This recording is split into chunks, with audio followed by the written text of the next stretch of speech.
y como hemos prometido en esta puntualidad latinoamericana en la que tenemos tolerancia de 7 minutos y 30 segundos, cuando termine de decir esta frase y pueda respirar, estaremos iniciando ahora. Bueno, buenas tardes a todas y a todos.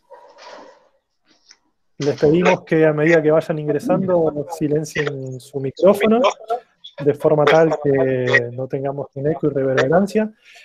Contarles que esta es una iniciativa del Centro de Estudios Comparados de la Facultad de Ciencia Política y de la Dirección de Comunicación de la Ciencia de la Universidad Nacional de Rosario. Nos pueden encontrar en nuestras redes de Twitter e Instagram, Centro UNR y SEC FC Polit para el Centro de Estudios Comparados, y en Twitter para la Dirección de Comunicación de la Ciencia, el Twitter es Conciencia UNR y el Instagram Ciencias UNR. El día de hoy vamos a estar trabajando y reflexionando, más que trabajando, es el viejo hábito de hablarle a los alumnos, sepan disculpar. Vamos a estar compartiendo, reflexionando, pensando y debatiendo en la medida de nuestras posibilidades sobre los sentidos sociales del encierro, sobre la dinámica de la pandemia y la cárcel, y en ese sentido contarles que la iniciativa y la dinámica de esta iniciativa va a ser que tengamos dos expositores en el día de hoy, que es Francisco Broglia y Mauricio Manchado, que son colegas de nuestra facultad y de nuestra universidad. Vamos a darles la palabra a ellos. En términos de la dinámica van a tener un tiempo de exposición y solicitarles que tengan a bien a quienes quieran participar y a quienes quieran intervenir en este conversatorio, que utilicen la instancia del chat para poder ir haciendo allí sus intervenciones, sus preguntas, sus comentarios. Sepan principalmente que si van a hacer preguntas, traten de ser lo suficientemente claros y explícitos, de forma tal que puedan nuestros colegas dar respuesta a esos interrogantes, en todo caso abrir un espacio de diálogo e interacción, pero que el chat es justamente para eso. Dicho esto, y siendo las 6 y 9 minutos, y pronto serán las 10, como hemos planteado comenzar de manera pseudo-prusiana telúrica de las tierras a la vera del Paraná, vamos a dar inicio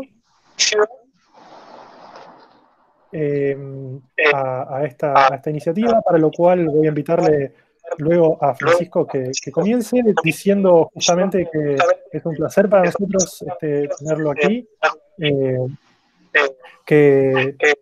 que Fabricio va a estar, Fabricio Broglia, que trabaja de defensor público, es docente de nuestra universidad, que también es de Central, que eso para él es lo más importante. Sepan que son palabras textuales, yo no miento, que en todo caso podrá contradecirme. Invitarles nuevamente que el próximo 2 de junio vamos a estar dialogando con Gastón Zurullón y Sebastián Castro Rojas en este mismo horario, en este mismo día. Y que, dicho esto, le paso a Francisco su tiempo de palabra para compartir con nosotros sus reflexiones en torno a cárcel y pandemia. Nuevamente insistirles que los comentarios y preguntas los realicen por el chat. Francisco, todo tuyo. Bueno, muchas gracias.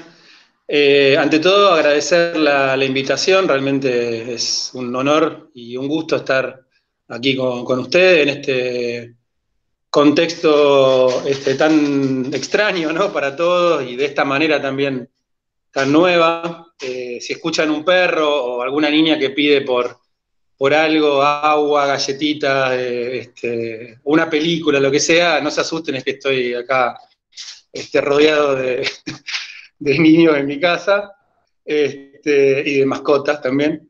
Así que bueno, salvando esta situación, yo quería hoy hablarles sobre 2 puntos que me parecen interesantes para debatir sobre esta cuestión de los contextos de encierro, del sistema penal y la pandemia.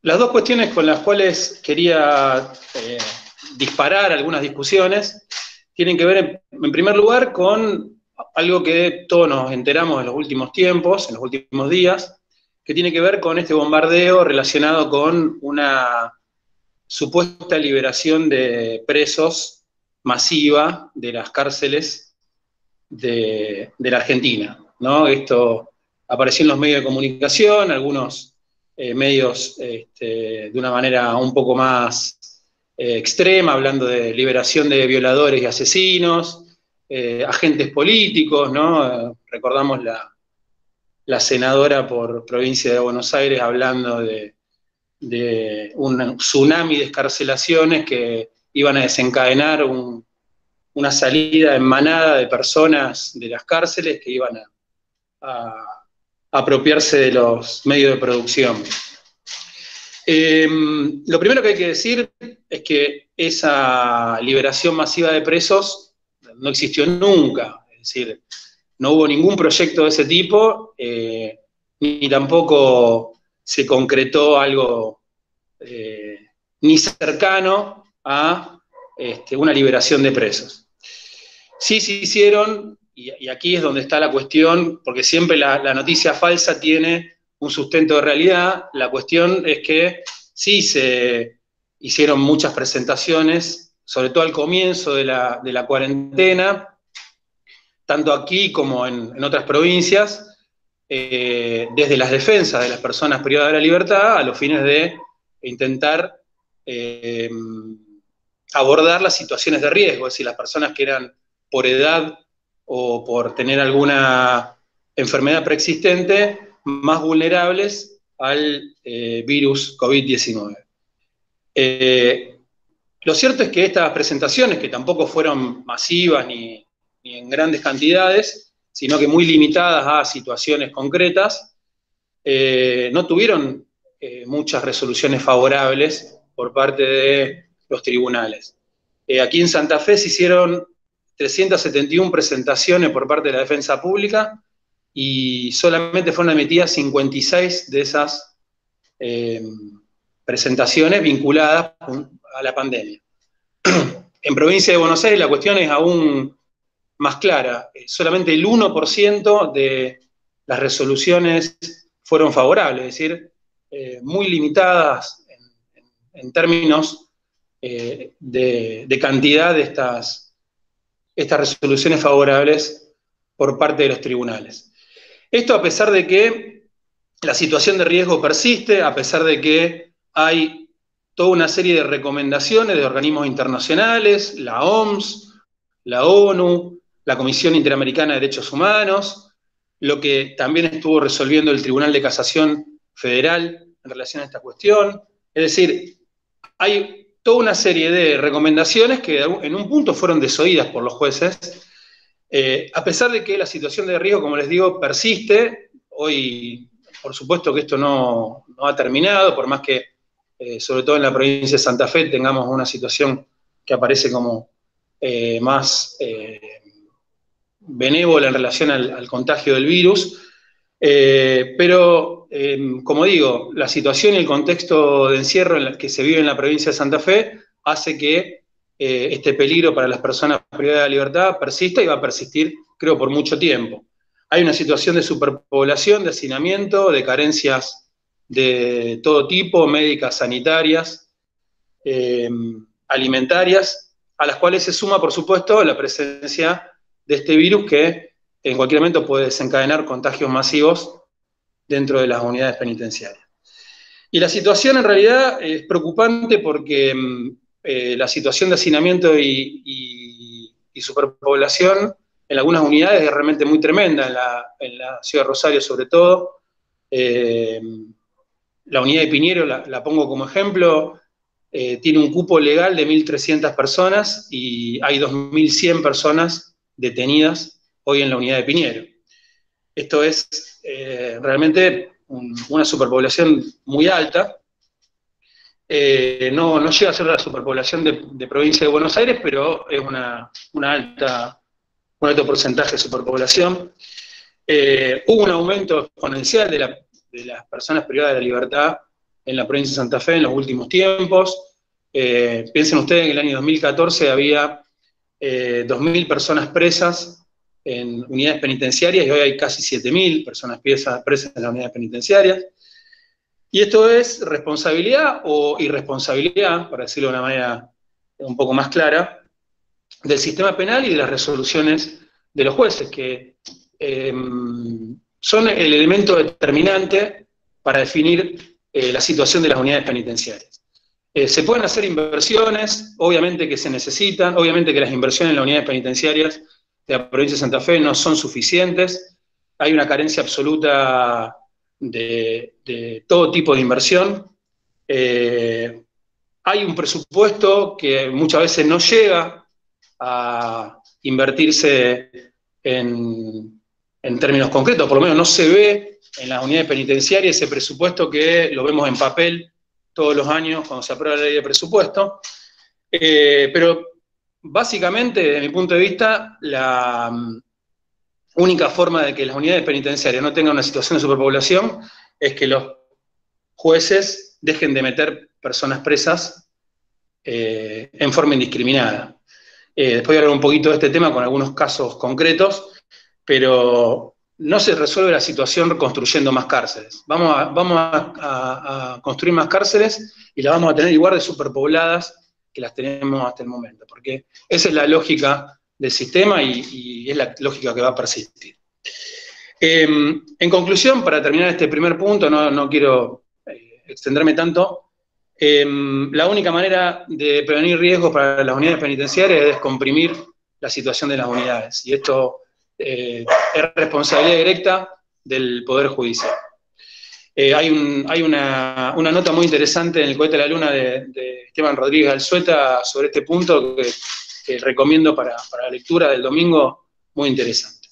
El segundo punto que me parece también interesante para analizar tiene que ver con la actuación de la policía, los jueces y los fiscales durante este proceso de cuarentena. Y aquí hay una primera definición que yo quería decir. Lo que temíamos en relación a que esta situación de excepción iba a generar un mayor control y vigilancia sobre los sectores populares, terminó siendo así.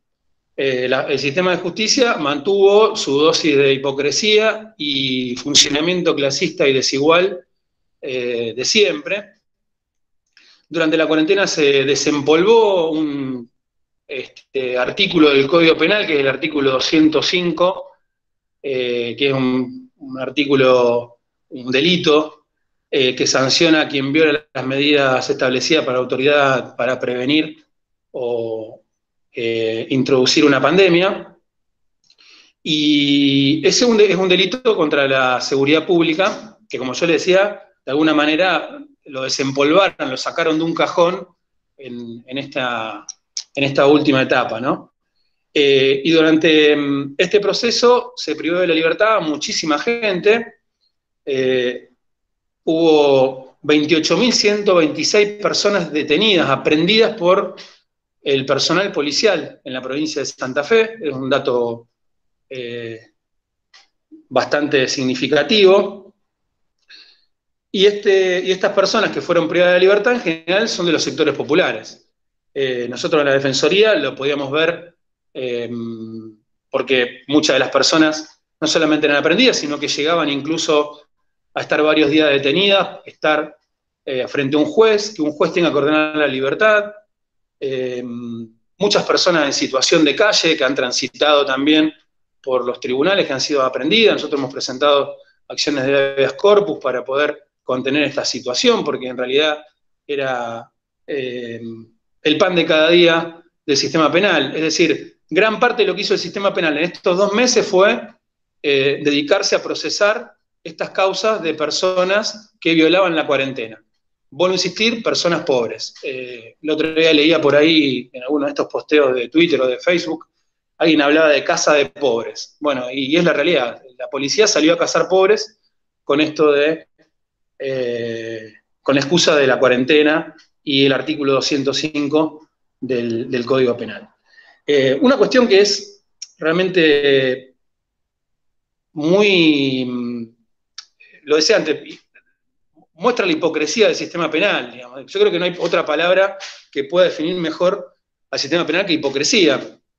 Les doy dos casos, y ya para ir terminando, y poder darle paso a Mauri para que él tenga su tiempo.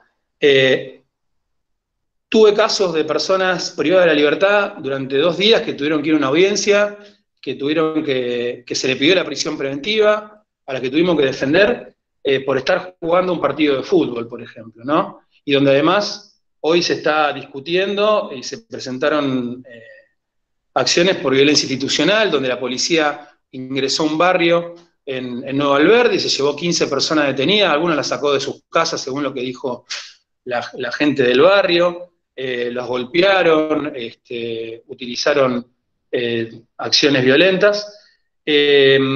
Había entre estas personas mujeres grandes, chicas jóvenes, es decir, situaciones de violencia que fueron de algún modo validadas por la Fiscalía, porque el personal policial se lleva aprendida a estas personas, quedan aprendidas en la comisaría, quedan detenidas luego por la Fiscalía las lleva a una audiencia. El juez que actuó en esa audiencia no hizo lugar a un habeas corpus que presentamos para que estas personas quedaran en libertad, porque nos parecían que no podían estar detenidas por este hecho, y los deja en libertad recién en la audiencia, pero estableciéndoles una medida cautelar. Es decir, que estas personas de todas maneras están restringidas en su libertad, si bien están libres, tienen lo que se llama una medida alternativa a la prisión preventiva, que implicaba no salir de su casa.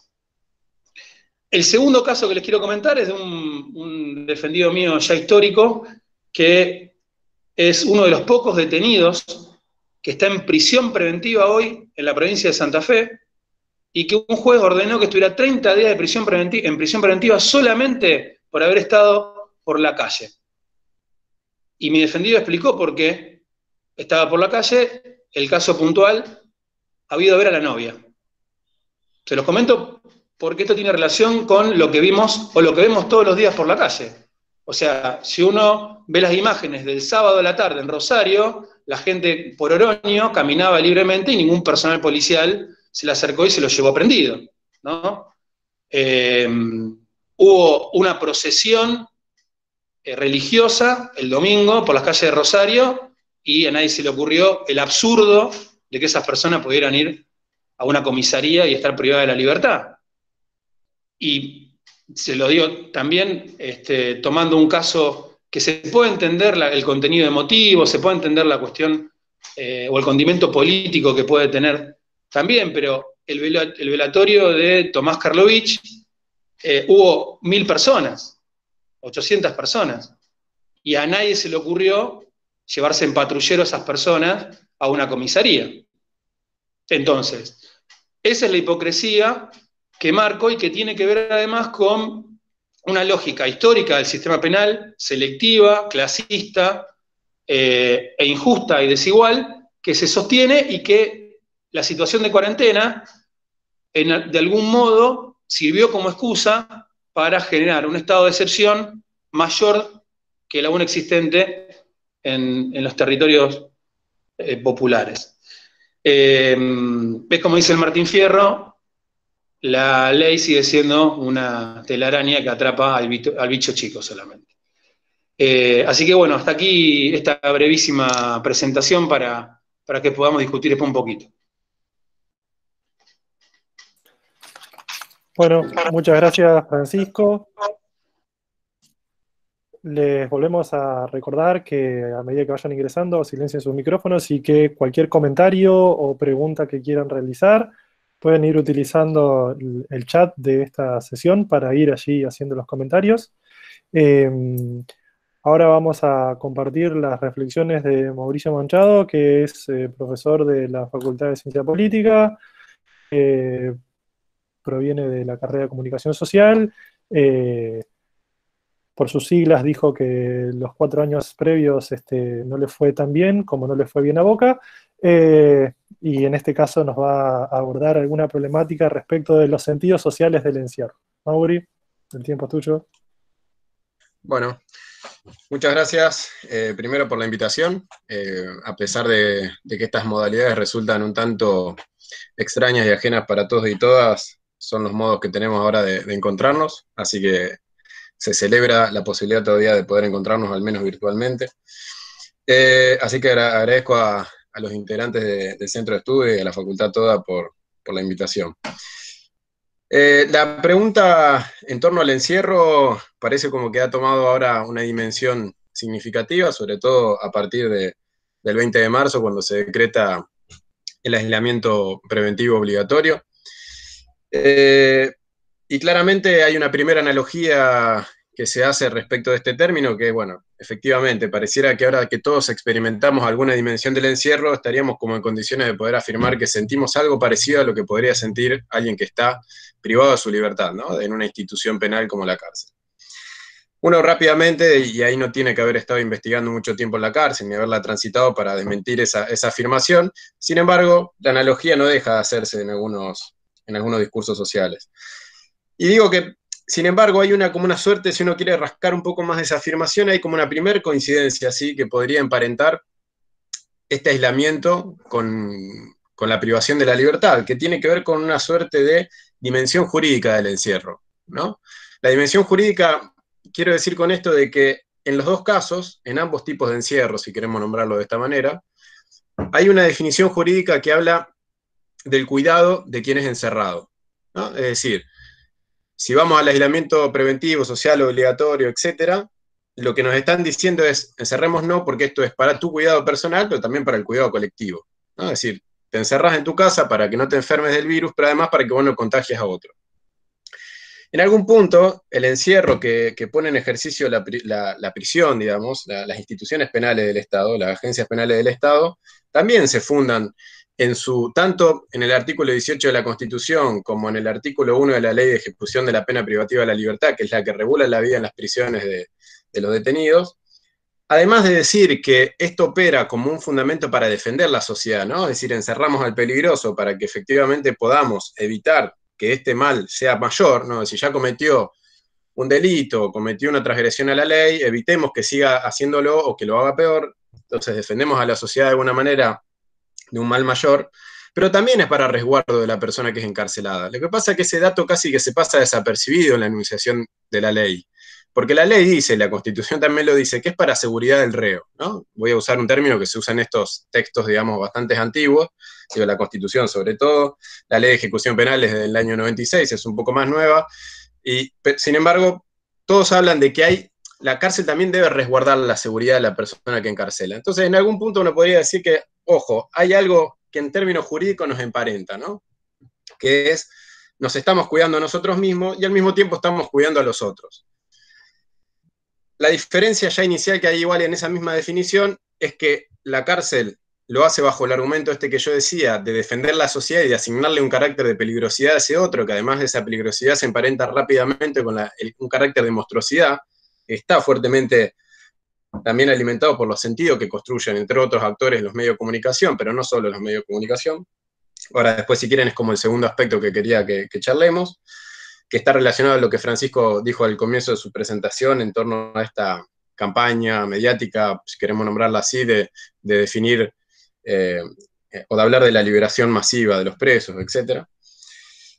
Pero digo, hay un desfasaje en tanto y en cuanto, digamos, el aislamiento obligatorio que se nos impuso en términos también jurídicos, si bien tiene la intención de defender la sociedad, lo tiene, digamos, no lo tiene en el sentido de reconocer en ese otro la monstruosidad, la peligrosidad que se le asigna a que es encerrado por las agencias penales, ¿no? En todo caso, hay una cuestión de orden más de carácter sanitario que tiene que ver con que, si queremos hacer un paralelo, yo les diría que el monstruo es el virus, inclusive recurriendo a las malas metáforas que creo que se utilizaron para decir que estamos enfrentando ejércitos invisibles y demás, ¿no? Porque además ahí sí hubo como una suerte de emparentar escenarios de guerra que siempre es el lenguaje de la beligerancia es como un recurso lingüístico que opera rápido, que nos pone en situación rápido, es decir, estamos en guerra, hay un enemigo, bueno, en la cárcel sabemos que el enemigo es el que está encarcelado.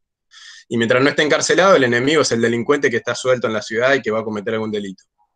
Acá es una suerte de virus que aparte no lo conocemos acá, no hay manera ni siquiera a veces de clasificarlo, de nombrarlo, tiene esta característica de que además va mutando todo el tiempo, ¿no? Es como, la diferencia está clara, ¿no? La diferencia está clara en el sentido que en el encierro que provoca o que opera en la agencia penal, hay claramente alguien con quien identificar ese peligro. Un poco lo que decía Francisco, esta enunciación de que el sistema penal es selectivo, es una enunciación que básicamente es una priori del cual partimos todos los que más o menos estudiamos estos temas, y es que claramente los sectores que son castigados, encarcelados en nuestras sociedades, fundamentalmente en las latinoamericanas, pero esto es algo que se extiende con distintas características en otros lares, tiene que ver con un determinado sector de la población, ¿no? Estos jóvenes pertenecientes a las periferias urbanas, de los sectores más vulnerables, etc.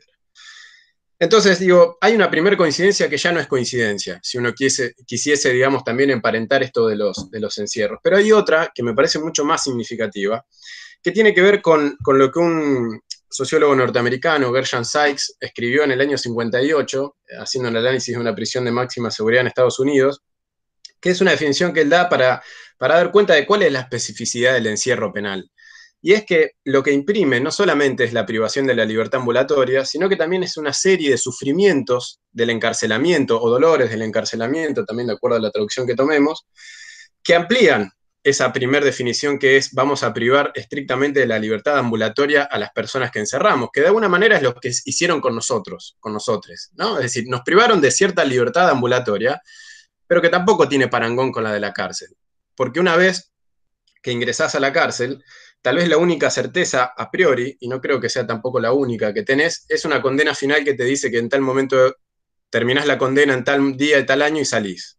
El resto, digamos, de lo que sucede desde el momento en que sos encarcelado hasta el momento en que te dan esa libertad final, son una multiplicidad de eventos y de sucesos que pueden acontecer en la dinámica de una prisión, que incluso puede hacer que esa primer condena final no sea la final, ¿no? Digo, quienes trabajamos también en las prisiones e investigamos estos temas, sabemos que vivir en prisión te puede generar hasta una causa interna dentro de la prisión, una causa penal interna dentro de una prisión, que puede ir desde la situación de un enfrentamiento entre propios detenidos o una situación que involucre a otro actor, con lo cual esa condena final inclusive hasta le diría que es incierta en algún punto. Entonces, lo que decía Sykes era interesante porque lo que hace la cárcel en términos del encierro, es no solamente privarte de la libertad ambulatoria, sino que es imprimir un daño per se. Es decir, la especificidad de la prisión es que es una institución que genera daño y que transitarla y los ardides o las estrategias que van a poder darse las personas detenidas para transitarla va a tender a hacer que ese daño sea el menor posible. No que el daño no exista, porque el daño existe del mismo momento, primero, en que se priva la libertad ambulatoria, pero segundo, del mismo momento en que se le suman estos dolores o estos sufrimientos del encarcelamiento. ¿Qué tienen que ver? Básicamente decía Sykes, con la privación de la autonomía, es decir, no poder tener decisión a veces inclusive ni siquiera sobre el propio cuerpo, ¿no? Sobre dónde nos movemos por la delimitación temporoespacial que la misma cárcel imprime, sobre la imposibilidad de contar con los bienes y servicios que cada uno de nosotros podríamos contar. Fíjense, hay una primera diferencia. Nunca nos prohibieron a nosotros ir al supermercado, por ejemplo, a buscarnos los bienes y servicios que querramos, ¿no? Claro está que si uno hace un parangón con determinados sectores de nuestra sociedad, como por ejemplo los sectores populares, va a encontrar que hay muchas coincidencias, ¿no? Entre este dolor del encarcelamiento y los sectores que no han podido efectivamente también acceder de una manera autónoma a poder comprarse sus bienes y servicios para poder subsistir, porque hay que decirlo también así, en los sectores populares esta cuarentena, digamos, uno podría estar de acuerdo en términos generales con las medidas sanitarias, pero también es cierto que ha generado un escenario muy complejo respecto de básicamente algo que podemos nombrar como el hambre, ¿no? Para no darle muchos rodeos y para efectivamente pensar cómo se desarticuló también toda una economía informal que era el sustento a veces de los sectores populares y que se vio impedida por la imposibilidad de la circulación. Un tercer aspecto de estos dolores del encarcelamiento, que ahí uno podría disentir un poquito con Sykes, porque lo escribió en la década del 50, tenía que ver con la posibilidad de establecer relaciones heterosexuales, pero básicamente Sykes lo decía porque, bueno, la cárcel no solamente te priva la libertad, sino que también te impide que vos puedas seguir teniendo tus relaciones con las parejas que tenías previamente. Digo, eso en las realidades carcelarias nuestras, y voy a hablar particularmente de la provincia de Santa Fe, algunas prisiones han tendido a resolver algunas de estas cuestiones, y también las dinámicas propias de la cárcel la resuelven de otra forma, ¿no? O sea que ahí habría que pensar si es tan preciso ese término. Y después él habla de otros dolores, dos dolores más del encarcelamiento que no los quiero nombrar para no situarme tanto en esas cuestiones, sino enfocarme en que básicamente lo que decía Sykes es que la cárcel, obviamente, a diferencia de otro tipo de encierro, genera daño. Y eso es lo que a veces uno pierde de vista cuando trata de generar un parangón con el encierro que nosotros estamos transitando, que insisto, nada tiene que ver con el de la privación de la libertad. Hay un segundo aspecto que uno podría decir nos emparenta o nos pone en esto de uno podría pensar los sentidos sociales del encierro, en una suerte de comparación virtual o ficticia con lo que sufren las personas privadas de su libertad, y que tiene que ver con la incertidumbre, ¿no? Y ahí un poco retomo eso que decía anteriormente.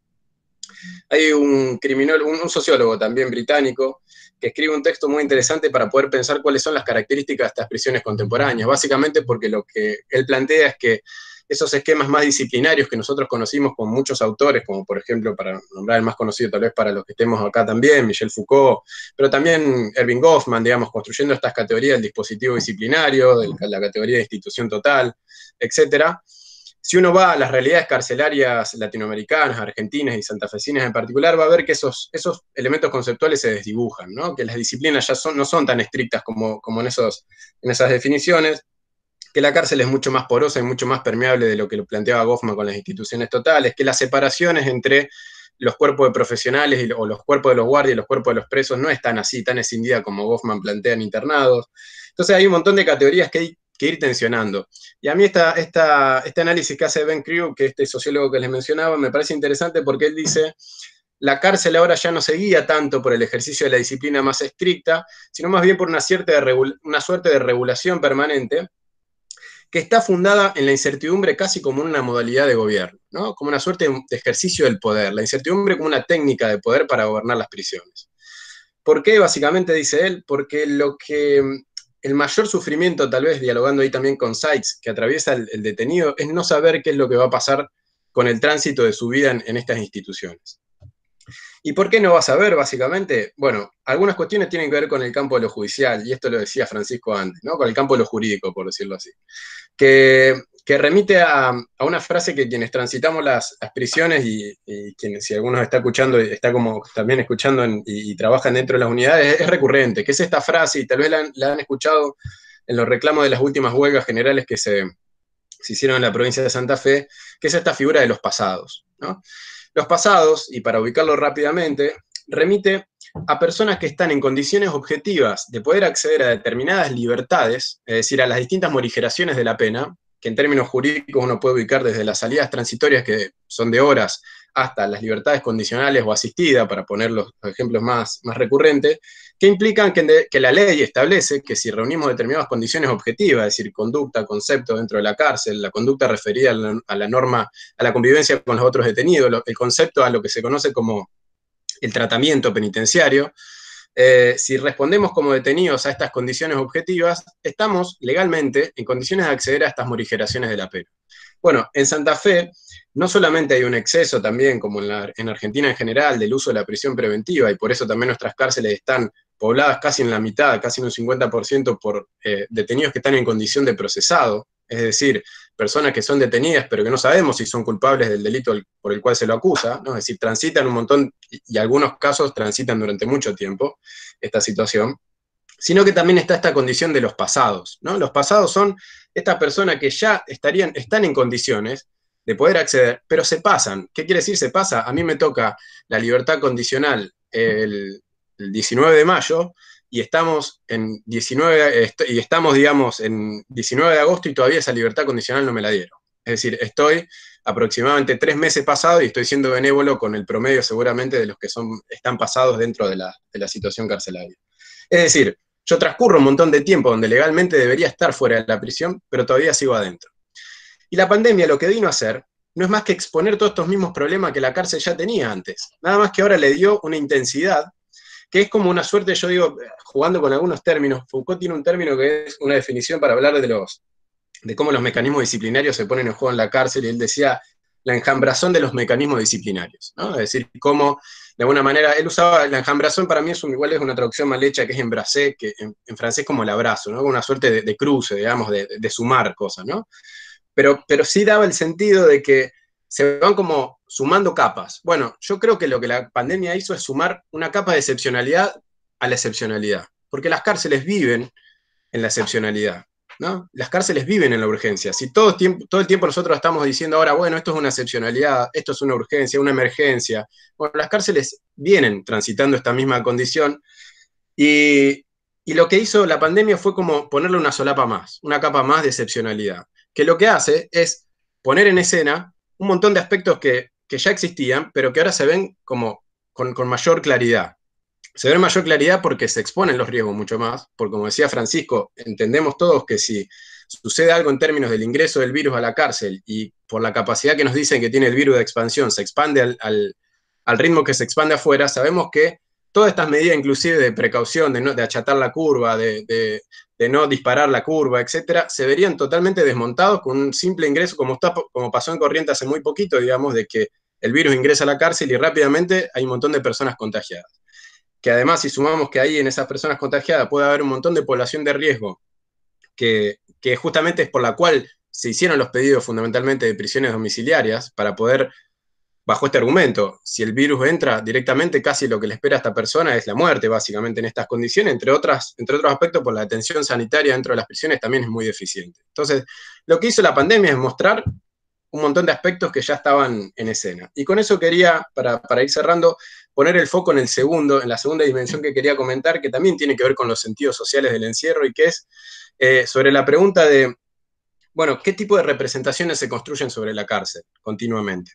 Y ahí sí, los medios de comunicación tienen un rol fundamental, pero yo creo que no el único. Son un actor político que también se suman a otra serie de discursos, como el discurso médico, el discurso judicial, el discurso académico también, el discurso político, ¿no?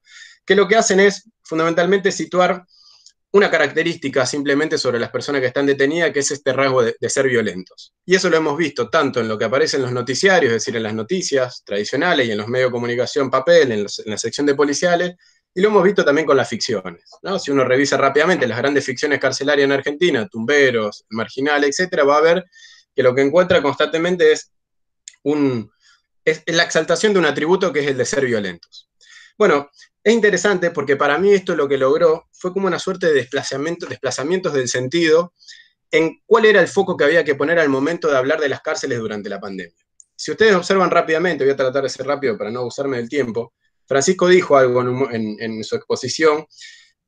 El primer planteo que se hace en torno a la cárcel es un planteo de los organismos internacionales, ¿no? Es decir, es la misma OMS, la misma CID, la misma ONU diciendo, miren, damos estas recomendaciones que descompriman las cárceles, porque las cárceles que tienen sobrepoblación carcelaria, como por ejemplo las cárceles de Santa Fe, que más o menos rondan en los números oficiales en un 11-12%, pero que son números oficiales que para mí hay que revisar también porque hay muchos reacomodamientos dentro de las prisiones respecto de cuántas personas pueden entrar en una celda, por ejemplo.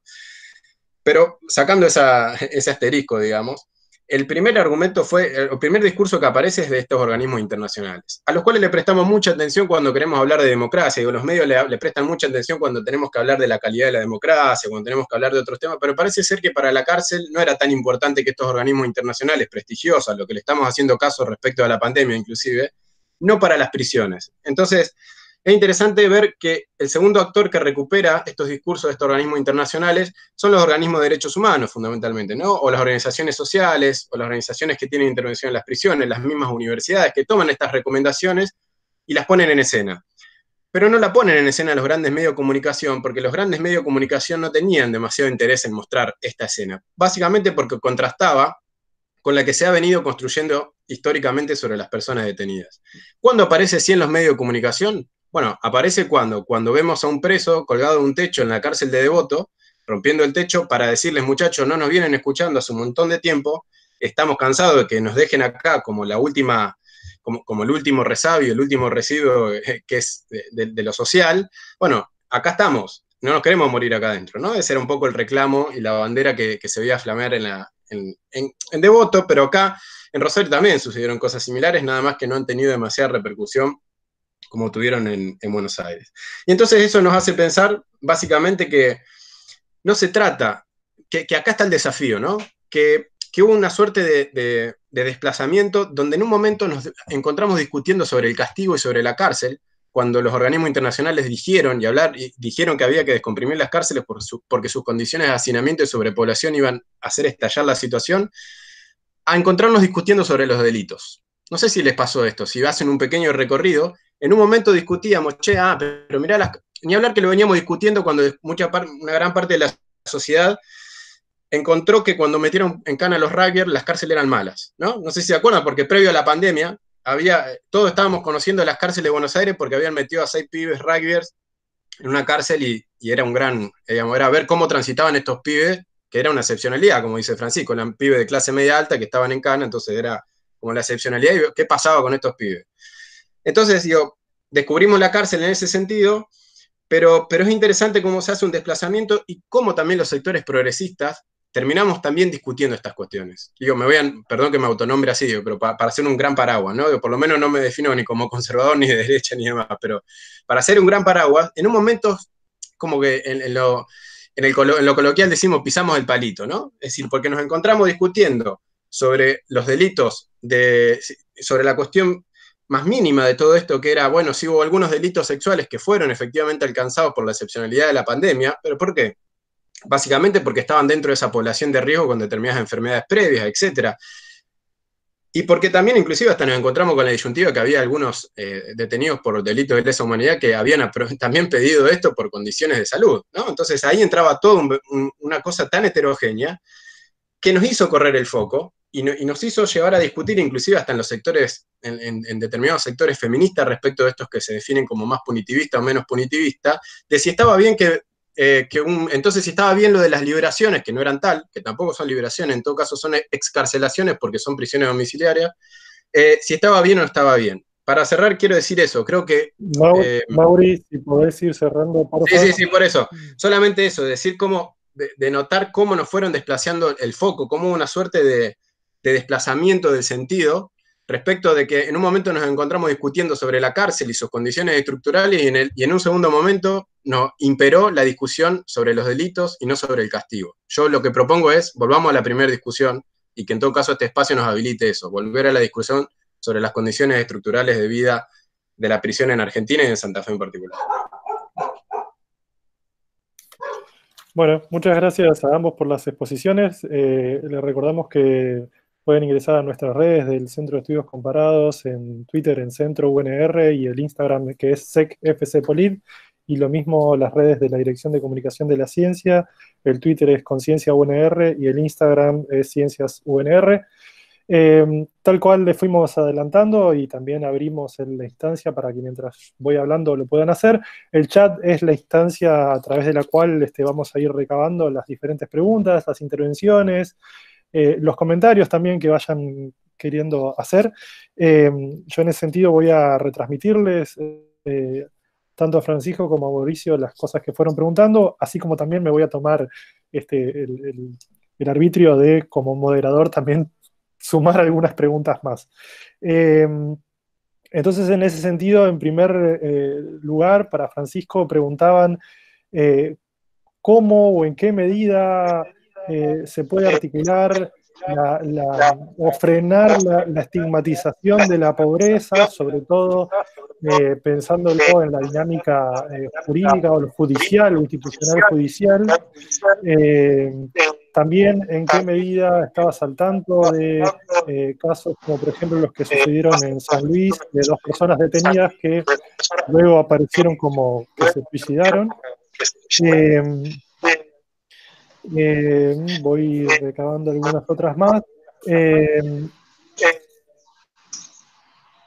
También si pudieras pensar, o a partir de tu práctica, qué etapas dentro de la pandemia identificarías como etapas del control policial o de accionar policial, o incluso, me voy a permitir agregar, etapas del accionar judicial, es decir, si siempre desde el primer momento accionaron igual o en realidad hay una curva de aprendizaje o desaprendizaje en el sentido de la hipocresía en la que vos venías mencionando.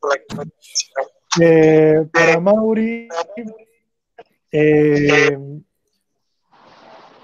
a ver, aquí el doctor Ramiro Castro Rojas, nuestro expositor de la semana que viene, También pregunta en dónde se sigue pensando si se puede pensar los dispositivos, espacios del sistema carcelario exento de la lógica y los discursos dominantes. También, y es algo que yo quería preguntarles a ambos, sobre todo teniendo en cuenta que esta es una pregunta que es para ambos, sobre todo teniendo que de los 90 hacia las primeras décadas de los 2000, la población carcelaria de mujeres creció exponencialmente mucho más que la de varones, y a su vez decreció la cantidad de mujeres con hijos en las cárceles. Además de este factor de la incertidumbre del que hablaba Mauri, ¿en qué medida o cómo es la dinámica de las mujeres, y sobre todo de los jóvenes, teniendo en cuenta también instancias carcelarias o no son carcelarias, pero sí situaciones intermedias, por ejemplo el IRAR en Rosario? ¿Cómo es la dinámica de los jóvenes y el encierro, las mujeres y el encierro? ¿Y en qué medida a esta dinámica de la incertidumbre se puede sumar factores como el agravamiento de la soledad en el contexto del encierro? Dicho esto, y habiendo utilizado un montón del tiempo, les recuerdo que cada quien puede ir haciendo más preguntas mientras tanto, y le doy ahora la palabra a Francisco para que pueda explayar al respecto, y luego a Mauricio para que lo haga. Bueno, gracias. A ver si entendí bien las preguntas. La primera sería sobre la estigmatización del Poder Judicial. Esta es una cuestión, un temón, ¿no? Un problema que difícilmente podamos trabajar hoy en profundidad. Lo que sí es cierto que el sistema penal argentino, como los otros sistemas penales, lo decía Mauri también hace un rato, ¿no? Cualquier sistema penal del mundo es selectivo, selecciona siempre a las personas que están en mayor situación de vulnerabilidad, las personas con menos poder, las personas que están señaladas socialmente como sujetos peligrosos. Esto además tiene características históricas. Siempre existieron sujetos indicados como peligrosos y que el sistema penal, desde que existe, los abordó, los procesó y se encargó de destruir en muchos casos. ¿Cuáles serían las estrategias para poder abordar esta problemática de la selectividad del sistema penal? Muy rápidamente, y por supuesto esto es, como dije, muy complejo y hay que analizarlo de distintos puntos de vista, porque obviamente que es un fenómeno que tiene múltiples factores. Una de las cuestiones que el sistema de justicia debería por empezar a hacer, y que creo que sería importante para cambiar algunas lógicas, es rendir cuentas. Es decir, el sistema judicial es un sistema que no se muestra, es opaco, está oculto y funciona así, desde ese lugar. Con lo cual, solamente aparece en los medios de comunicación, solamente aparece en la opinión pública, o por lo menos es la forma en la que aparece más, en términos más extensos, por lo menos los vemos más a los jueces en los medios de comunicación cuando brindan derecho a un imputado y no cuando resuelven en contra de lo que la ley establece. Y ahí hay otro punto, digamos, cuáles van a ser los mecanismos que nosotros podemos poner en marcha para poder controlar al sistema de justicia. Aquí hubo una reforma al sistema procesal en Santa Fe que se puso en vigencia en el año 2014 en forma extensa, completamente, digamos.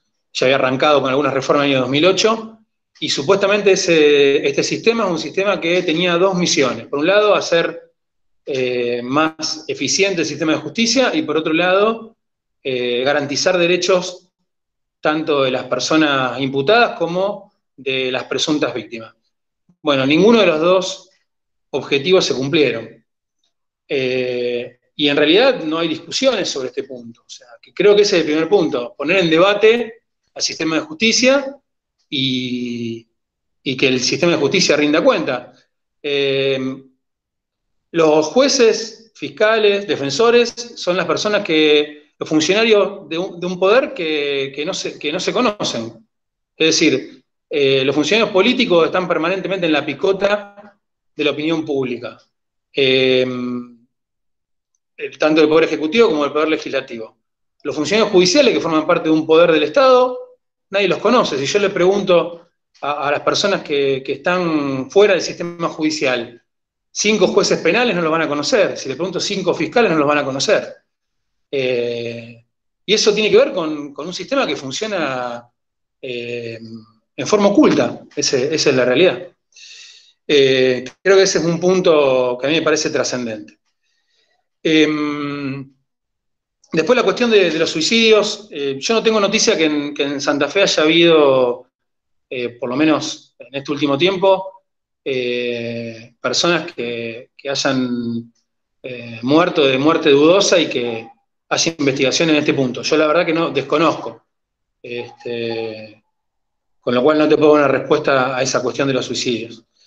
Y en relación a las etapas de control, creo que las etapas del control policial tuvieron varios momentos. La primera fue más intensa, obviamente, y fue flexibilizándose a medida que también se iba flexibilizando la cuarentena. Lo que sí es cierto es que las personas que quedan detenidas y son aprendidas por el personal policial son las personas de los sectores populares. Es decir, como decía Mauri, raramente vamos a encontrar una persona de clase media o clase alta en una comisaría por haber violado la cuarentena, por haber ido a ver a la novia, por haber ido a comer un asado. Y sí lo vamos a encontrar de los sectores populares.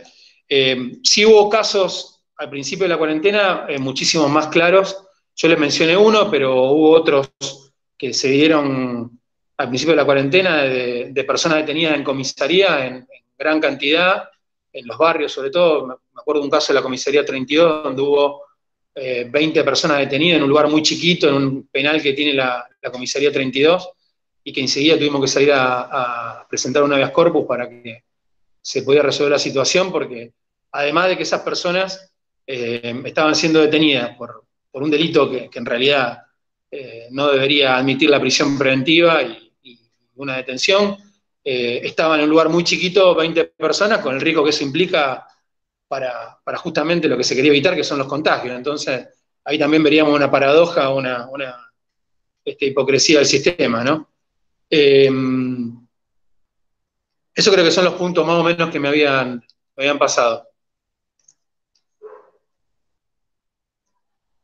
Mauri, si querés, tu tiempo. Sí. Un poco retomando ahí a lo que decía Sebastián, que vos traías, Juan, al comentario. Sí, totalmente. Mi respuesta, digo, es que es imposible poder pensar los dispositivos de encierro es imposible pensar los efectos del dispositivo de encierro sin pensar otro conjunto de discursos sociales. Y yo siempre, pensando un poco en algunos ejemplos que uno siempre trabaja, y acá sí me pongo como tal vez más Foucaultiano, digo, que es algo que me suele gustar bastante. Hay un texto que escribe, y esto lo digo para recomendación inclusive de lectura, porque es hermoso el texto, digo, pero hay un texto que escribe Foucault, que en realidad no lo escribe demasiado, hace solamente una presentación que se llama Yo Pierre Rivière, habiendo degollado a mi madre, a mi hermano y a mi hermana, donde él hace una presentación con su equipo de investigación, en el cual básicamente lo que intentan saber, Pierre, lo voy a hacer rápido, perdón, porque vieron que tengo una tendencia a extenderme, pero voy a sintetizarlo así. Pierre Rivière es un joven campesino francés que mata a su madre, a su hermano y a su hermana, es encarcelado, escribe una memoria dentro de la cárcel, y la gran discusión entre el discurso judicial y el discurso médico y el discurso psiquiátrico, era saber si era loco o si era delincuente. Porque alguna de esas dos clasificaciones le determinaba un destino distinto, digamos. Porque si Pierre Rivière estaba loco por haber matado como mató a su madre, a su hermano y a su hermana, le tocaba ir al psiquiátrico. Si era un delincuente, efectivamente le tocaba la cárcel y posteriormente la muerte, ¿no? La pena de muerte. Y ese texto, lo único que hace Foucault y su equipo de investigación es poner en escena, como una suerte de grilla de inteligibilidad posible, esos discursos poniéndose en batalla. Dice, esto es una batalla discursiva, por definir quién era Pierre Rivière. Y vean cómo dicen, los medios dicen una cosa, los medios de aquel entonces, ¿no? Los diarios, los pasquines de aquel entonces, los folletines, cómo el discurso psiquiátrico dice otra, cómo el discurso jurídico dice otra cosa distinta, inclusive se enfrentan entre ellos porque todos quieren tratar de clasificar a ese otro. Entonces es imposible pensar que el encierro también está atravesado por una multiplicidad de discursos, que en esta pandemia lo pudimos ver con también bastante claridad. El discurso de los medios, en sentido, podríamos llamarlo hegemónicos para buscar un término que nos genere algún tipo de consenso inmediato, aunque discutible, pero los medios de comunicación hegemónicos para hacerlos de más tirada y los de más llegada, claramente encontraron el punto central de pensar, digamos, en otra vez retomar este carácter de la peligrosidad, retomar el carácter del sobrante, porque en un momento estábamos discutiendo eso sobre los delitos, lo cual implicaba que si había un contagio masivo y se morían todos los que estaban en cana, no importaba, digamos, ¿no? Era como que pasó a un plano secundario esa discusión. Es interesante, hay un concepto de Didier Fassin que habla de la biolegitimidad, que me parece que también es fascinante. Es como que hemos sacado hasta del centro de la discusión la posibilidad estrictamente de pensar el carácter de vida que tienen las personas que están detenidas. O sea, la biolegitimidad, dice Fassin, es darle legitimidad a la vida, por lo menos. Es como la ZOE que describía Agamben cuando hablaba del estado de excepción, ¿no? Bueno, es como que ya ni siquiera la ZOE le podemos reconocer a estos, ¿no? Porque son como una suerte de musulmanes agambenianos, ¿no? Son como una suerte de sujetos ahí que los podemos matar y nada, ¿no? Entonces es interesante pensar cómo ese conjunto de discursos sociales empezaron a intervenir en este sentido. Se le sumaron otros discursos, ¿no? Porque también uno piensa cómo repercute, por ejemplo, el discurso social, si lo podríamos llamar así, como para ponerle un nombre a lo que puede englobar, por ejemplo, los cacerolazos que se hacían en pos de reclamar sobre estas supuestas liberaciones masivas, ¿no? Y estos discursos también definen a ese otro, ¿no? Es decir, nos encabalgamos en ese discurso de peligrosidad, en ese discurso del residuo, en ese discurso de qué es lo sobrante, y bueno, si es lo sobrante, en este caso la pandemia viene como hacernos el favor de terminar de eliminar todo esto. Que en realidad ni siquiera hay una mirada un poco más extendida de ese análisis, porque si uno lo quiere ver en términos de salud pública, esto también tenía consecuencias, o tiene todavía, porque como dice Francisco, esto sigue siendo un riesgo, no es que esto pasó porque ahora estamos un poco más flexibles en la cuarentena, de que efectivamente si hay un contagio masivo, si lo que estamos tratando de evitar es que se colapse el sistema sanitario, imaginemos que las cárceles, estamos hablando, Piñero tiene 2.000 personas, la unidad 6 tiene 500, la unidad 3 tiene 250, digamos, estamos hablando de cantidades que son significativas. Entonces, es interesante ver cómo esa serie de discursos sociales también están todo el tiempo operando para definir cómo debe ser el castigo, cómo debe ser el encierro y qué tipo de efectos puede tener. Mientras sean los más destructivos posibles, los más dañinos posibles, pareciera que mejor, ¿no? Y como que los discursos de los derechos quedan muy solapados, ¿no? Es interesante pensar eso. Y con respecto a lo que decía Juan de la situación de otros sectores, digo, pensando en los jóvenes y el encierro, las mujeres y el encierro, claramente lo que me parece que hace en Santa Fe lo que tenemos es lo que hoy se conoce como el ser PJ, le decimos un poco en la sigla, pero es el ex IRAR, digamos, ya no se llama más IRAR, pero la frase quedó ser PJ, digamos, uno al centro de... en realidad, tanto eso como la unidad 5 de mujeres, insisto, para mí no hay demasiadas variables en términos de que lo que hace la pandemia es exponer y potenciar los mismos daños que ya se venían produciendo antes, ¿no? En los jóvenes, bueno, básicamente el IRAR siempre funcionó en una lógica de estrictos aislamientos entre inclusive los mismos sectores del IRAR, digamos, la imposibilidad casi de poder generar creativamente algún tipo de dispositivo que permita hacer dialogar o poner en escena, digamos, algunas problemáticas que atraviesan los jóvenes, que la solución inmediata es, bueno, no los juntamos, ¿no? Rápidamente los aislamos e inclusive no los ponemos en contacto entre ellos y demás.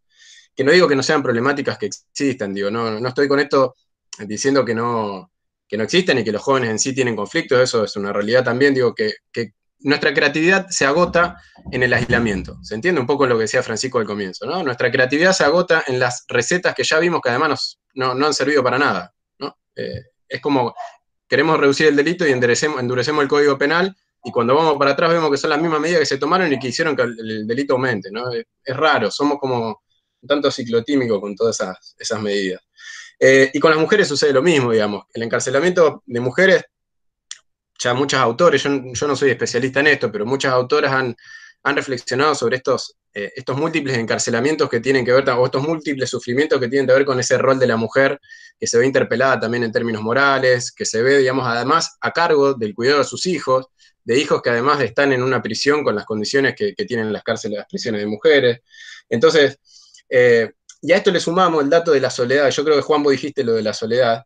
Y en realidad eso es interesante, porque en la provincia de Santa Fe, a diferencia de otros servicios penitenciarios, no se habilitó, por ejemplo, un ingreso de teléfonos celulares autorizados para efectivamente poder tener comunicación con las familias, ¿no? Y eso es interesante porque si hay algo que caracteriza a nuestros sistemas carcelarios latinoamericanos, que son mucho más permeables que los anglosajones, entre otras cosas, de los cuales tomamos sus modelos, pero los fuimos como reacomodando un poco, y las visitas, tanto la modalidad de las visitas, tanto la modalidad de los contactos familiares, es una forma también de poder gestionar el encierro, en algún sentido, de mantener la calma también en algún punto, pero también de hacer que esa soledad del aislamiento sea un poco menos dolorosa, ¿no? Entonces, acá lo que se hizo fue anular las comunicaciones con el afuera. Básicamente se dejaron unos pocos celulares autorizados por cada pabellón para que puedan establecerse las comunicaciones, pero pensemos que la dimensión de esas comunicaciones se han visto significativamente reducidas. Entonces, es interesante pensar cómo, y esto nosotros lo manifestamos en algunos documentos también de la universidad, de distintas organizaciones, etcétera, cómo parece ser que la comunicación es una dimensión menospreciada también, ¿no? Nos vamos ocupando de otras cosas, pero pareciera que el contacto con el exterior, que es otro de los sufrimientos del encarcelamiento, ¿no? Que decía Sykes. Yo decía que había dos más, y uno es la pérdida de la libertad, que esa es sine qua non, digamos, al mismo encarcelamiento, pero también tiene que ver, digamos, con la posibilidad de establecer el contacto con los otros, ¿no? Es decir, de no poder construir, en todo caso, otro tipo de soledades en esta situación de aislamiento. Entonces, yo creo que lo que hace es exponer, digamos, básicamente las deficiencias que ya existían también, tanto en el ex-IRAR como en la cárcel de mujeres. Me quedo, para cerrar esto, digo, me parece que lo que también cuaja muy bien es una frase, digamos, que para las cárceles ya fue de siempre, y ahora se ve como mucho más claramente, es esa frase benjaminiana de que cuando la excepción se convierte en regla. Bueno, en las cárceles la regla es la excepción, digamos, ¿no? O la excepción es la regla, por decirlo así. Y Benjamin alertaba de que, bueno, preocupémonos, ¿no? Cuando la excepción se convierta en regla, porque vamos a estar complicados como sociedad, básicamente. Bueno, las cárceles vienen así todo el tiempo, y alguien había hecho un comentario ahí en ese sentido, ¿no? De que creo que decía, pero que se tomó en el sentido de mirar el riesgo que implicaba para la población y no repensar el encierro y sus realidades. Yo creo que fue ese el desplazamiento que nos llevó a discutir otra cosa, que para mí tiene que ver con esos desplazamientos de sentido que operaron durante este tiempo.